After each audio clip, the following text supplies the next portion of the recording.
বকুলডাঙ্গা গ্রামে এক গরিব চাষির দুই মেয়ে ছিল। বড় মেয়ে কমলা এবং ছোট মেয়ে ছিল বাণী। বড় মেয়ে কমলার যেমন লক্ষ্মী প্রতিমার মতো রূপ, তেমনই নিখুঁত ছিল তার হাতের কাজ। সমস্ত গৃহকর্মে সে ছিল নিপুণা। এমনই একদিন সকালবেলায় বাড়িতে লক্ষ্মী পুজো উপলক্ষে সে উঠানে আলপনা দিচ্ছিল। এমন সময় তার বাবা বাড়ি ফেরে। বাবা, তুমি এসে গেছো? বসো, আমি তোমার জন্য জল আনছি। এই কথা বলে কমলা রান্নাঘর থেকে তার বাবার জন্য জল আনে আর বলে, বাবা, তুমি সকাল থেকে কোথায় ছিলে? আর তোমাকে এত ক্লান্ত দেখাচ্ছে কেন? কোথায় আর যাবো রে মা, একটু জমিদারের বাড়িতে গিয়েছিলাম কিছু টাকা ধার নিতে।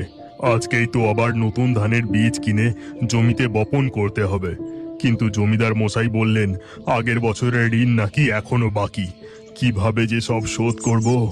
তুমি কোনো চিন্তা করো না বাবা, দেখো এবছরও সোনার ফসলে আমাদের জমি একেবারে ভরে উঠবে। তা তো আমি জানি রে মা, তুই যে আমার ঘরের লক্ষ্মী। তুই যতদিন আমার ঘরে আছিস ততদিন আমার ক্ষেত সোনার ফসলে ভরে উঠবে, কিন্তু তাও জমিদারের ঋণ যে কেন শোধ করতে পারি না।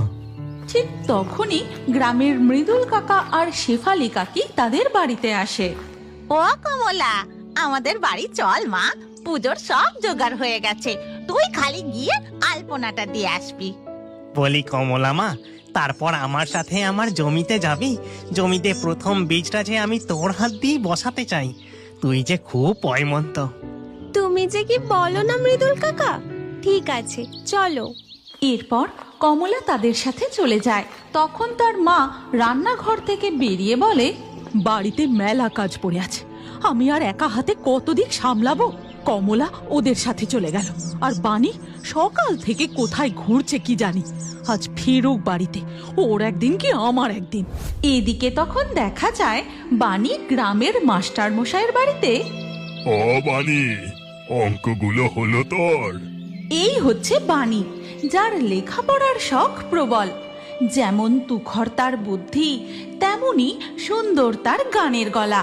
বাণী প্রত্যেকদিন লুকিয়ে মাস্টার মশাইয়ের বাড়ি আসে লেখাপড়া শিখতে আর গানের রেওয়াজ করতে।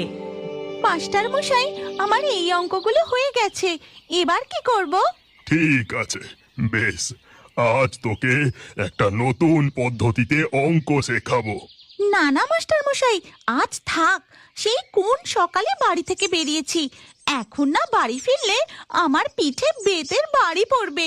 আমি বরং কালকে এই অঙ্কগুলো শিখে নেব, আর